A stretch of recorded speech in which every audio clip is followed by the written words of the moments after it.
नगरी तुल्यं निजान्तर्गतम् पश्यन्नात्मनि मायया बहिरिवोद्भूतं यथा निद्रया यः साक्षात् कुरुते प्रबोधसमये स्वात्मानमेवाद्वयम्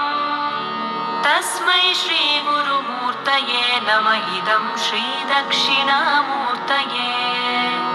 तस्मै श्रीगुरुमूर्तये नमः इदं श्रीदक्षिणामूर्तये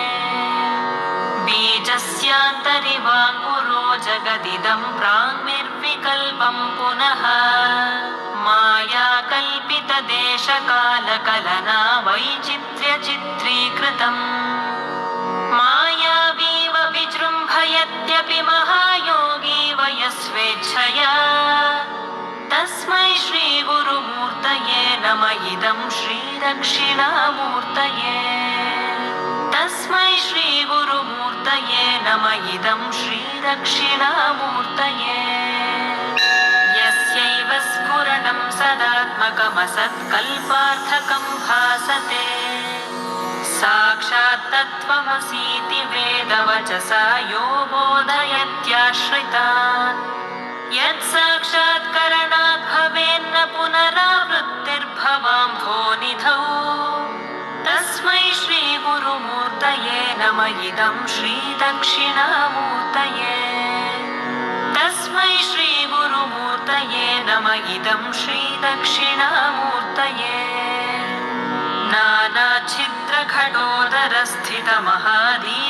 नानाच्छिद्रखडोदरस्थितमहादीपप्रभाभास्वरम् ज्ञानं यस्य तु चक्षुरादिकरणद्वारा बहिस्पन्दते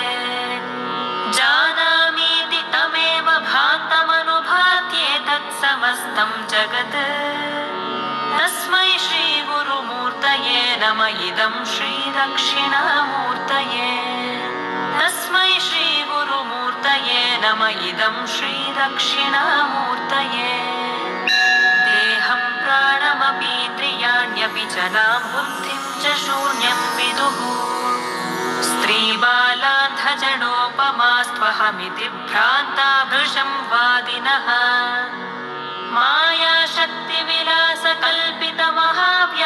मायाशक्तिविलासकल्पितमहाव्यामोहसंहारिणे तस्मै श्रीगुरुमूर्तये नमः इदं श्रीदक्षिणामूर्तये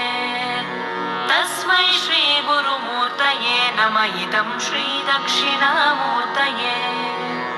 राहुग्रस्तदिवाकरेन्दुसदृशो मायासमाच्छादनात् सन्मात्रः करणोपसंहरणतो यो भूत्सुषुप्तः पुमान् प्रागस्वाप्समिति प्रबोधसमये यः प्रत्यभिज्ञायते तस्मै श्रीगुरुमूर्तये नमः इदं श्रीदक्षिणामूर्तये तस्मै श्रीगुरुमूर्तये नमः इदं श्रीदक्षिणामूर्तये बाल्यादिष्वपि जाग्रदादिषु तथा सर्वास्वस्थास्वपि व्यावृत्तास्वनुवर्तमानमहमित्यन्तः स्फुरन्तं सदा स्वात्मानं प्रकटीकरोति भजतां यो मुद्रया भद्रया तस्मै श्रीगुरुमूर्तये नमः इदं श्रीदक्षिणामूर्तये तस्मै श्रीगुरुमूर्तये नमः इदं श्रीदक्षिणामूर्तये विश्वं पश्यति कार्यकारणतया स्वस्वामि सम्बन्धतः शिष्याचार्यतया तथैव पितृपुत्राद्यात्मना भेदतः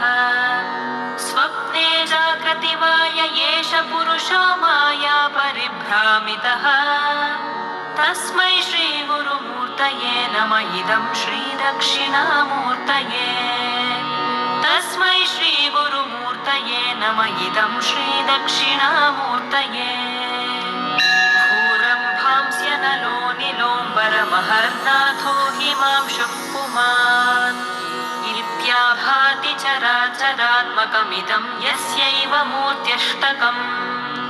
नान्यत्किञ्चन विद्यते विमृशतां यस्मात् परस्माद् विभोः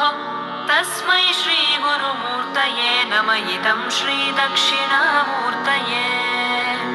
तस्मै श्रीगुरुमूर्तये नम इदं श्रीदक्षिणामूर्तये सर्वात्मत्वमिति स्फुटीकृतमिदं यस्मादमुष्मिन् स्तवे तेनास्य श्रवणात् तदर्थमननात् ध्यानाच्च सङ्कीर्तनात् सर्वात्मत्वमहाविभूतिसहितं स्यादीश्वरत्वं स्वतः सिद्ध्येतत् पुनरष्टधा परिणतं चैश्वर्यमव्याहतम्।